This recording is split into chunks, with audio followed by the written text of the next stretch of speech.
xeebaha magaalada Kismaayo ayaa waxaa jira boqolaal dadweynaha kuwaas oo soo damaasha tagaya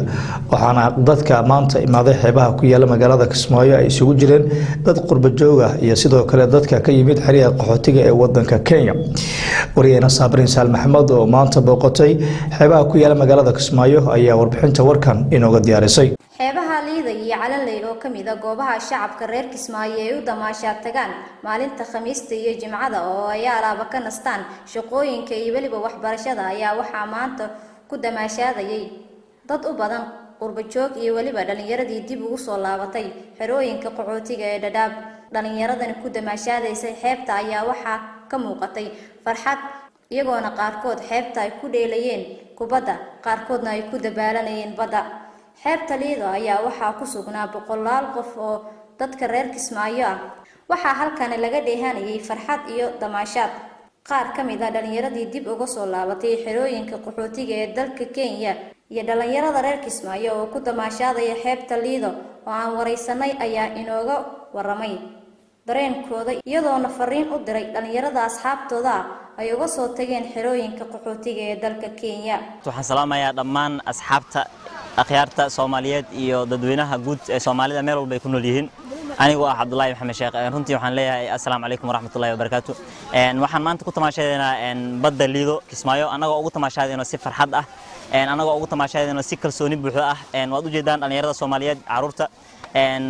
madaxda kulli waxay joogaan maanta badda liido ayagoo ku tamaashadaya walwal la'aan dhibaato la'aan waxaan ugu baaqayaa dhammaan Soomaalida meel walba ku nool yihiin dadka qaxootiga ha noqdaan Kenya gudahooda ku nool iyo qurba joogta intaba inta Soomaaliya ka maqan runtii waxaan leeyahay waxaad ka maqan tihiin barwaaqo fara badan runtii aniga noloshayda qaybta ugu muhiimsan waxaan ku soo qaatay dalka Kenya khaasatan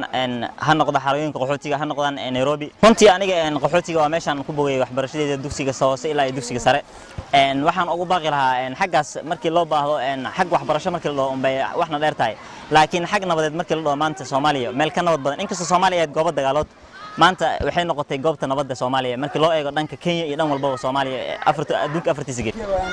run ahaantii maanta waa Jimco ummadda Soomaaliyeed waxaan leeyahay Jimco wanaagsan anigoo hadaan reer Kismaayo ama dadka ka soo laabdib xiriirka qaxootiga Dadaab waxaan ku damaashadeynaa xeebta magaalada Kismaayo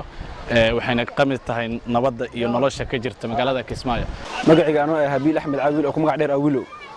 dhammaan ummadda Soomaaliyeed meel walba ay joogaan waa salaamaya marka hore assalaamu calaykum waraxmatullaahi markii xigto maanta waxaan ku suganahay caasimadda Jubbaland qaar ahaan Kismaayo xeebta liidan ku suganahay waxaan ku damaashadaa nabadii iyo barwaaqadii iyo hanaan dawladeed oo maanta aan ku suganahay xeebta Kismaayo aan ku dabaalanayo aan ku faraxsanahay aan la joogo dadkayga iyo dalkayga hooyaba joogo waxaan aad iyo aad kale u salaamayaa dhammaan asxaabteedii aan kaga imaaday xerooyinka Dadaab gaar ahaan Jini Wayaabi Cabsaaq Afrika kulligood waa salaamaya dhamaantooda bahda suxufiyiinta waxaan salaamayaa Jubbaland waxaan kaloo salaamayaa bahda suxufiyiinta ee xaga dheer aan salaamayaa horta marka hore waxa u dhaxeeya nolol aad weyn marka hore waxaan ku soo qaatay muddo gaarayso ilaa 20 sano oo aan soo joogay haddana waxaan ku suganahay dalkayga oo wili aan si nabad aan ku suganahay maanta aan ku damaashadayo marka farqiga u dhaxaysa waxay tahay maanta waxaad joogtaa dalkaaga hooyo waxaad ku damaashadaysaa xeebtaadii hooyo waxaad ku damaashadaysaa kheyraadkaaga badda aad dhex taagan tahay marna waxaa ahayd refugee magacayaasha way kala duwan yihiin marna waxaad joogtaa waddankaaga hooyo oo Soomaaliya marna waxaad joogtaa refugee labaas magac waa laba magac kala dheer waaye waxaanu joognaa caasimadda Jubbaland ee Kismaayo waxaa joogta bulsho badan oo dhalinyaro ah oo dadka reer Kismaayo ah ay muujinayaan inay ciidani tahay dawo runaan waxaan ugu baaqaynaa kuwa jooga Dadaab ee dhalinyarada bulshada ee qaxootiga ah ee ku rafaadsan iyo kuwa meel kale iyo kuwa sida aan idhaahdo Yaman wadamo badan oo hadda ayna soo koobi karin oo kale kuwa jooga waxaan ugu baaqaynaa inay ku soo laabtaan ciidooda hooyo. magacayga waa Mawlid Maxamed Xuseen inta waxaa imaaday inaan binoon ku dheelaaniyo inaan ku dabaasho wiil dhalinyaro ah oo ku ganacsanaya xeebta liido isla markaana inoo sheegay inuu dib uga soo laabtay dalka Yemen oo hadda ka hor uu ku tagay taariikh ayaa inoogu warbixiyay dareenkiisa. magacayga anigoo ah Maxamed Wahaab Farax badan u jeedaan waa badda liido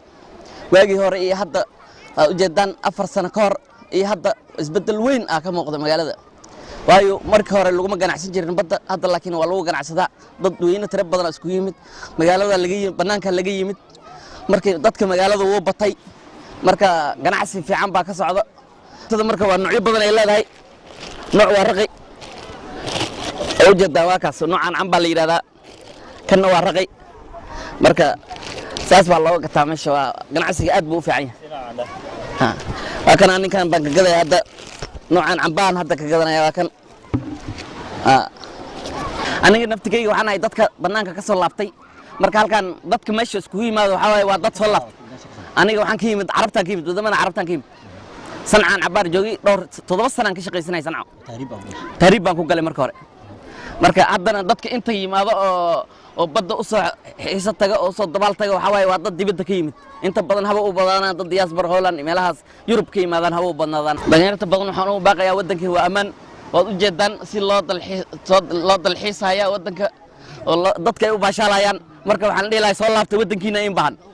tani ayaa waxay ku soo beegmaysaa xilli muddooyinkii ugu dambeeyay dhalinyarada magaalada Kismaayo ay dalxiis u yimaanayeen xeebaha waaweyn ee magaalada Kismaayo waxaana qayb ka ah dhalinyaradii dib ugu soo laabatay xerooyinka qaxootiga ee Dadaab